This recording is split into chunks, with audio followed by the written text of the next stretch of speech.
Marko Stokuča je že 30 let zaposlen v šolski kuhinji. Dnevno naredimo okrog 1000 kosil. Sergej Pinter pa je lastnik družinskega podjetja Formus. Ukvarjamo se z obdelavo kovin, predvsem za tuje trge, zaposlenih nas je pa 12. Oba bosta prejela božičnico, Pinter pa jo bo moral kot lastnik podjetja izplačati ne le sebi, ampak tudi svojim zaposlenim. Zato je tudi njun pogled na ta nov dohodek precej drugačen. Delodajalci podpiramo izplačilo božičnice, vendar smo jo izplačali že junija. Ta božičnica se imenuje regres za letni dopust. Prav tako izplačujemo tudi povračilo prevoza na delo in povračilo za malico, česar primerljive države ne poznajo. Ta božičnica je dobrodošla za vse. Za vse.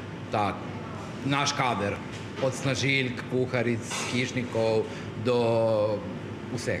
Delo v šolski kuhinji je naporno, tudi precej fizično, kar se sicer ne pozna na plačnih listah zaposlenih, je prepričan Stokuča. Minimalna plača.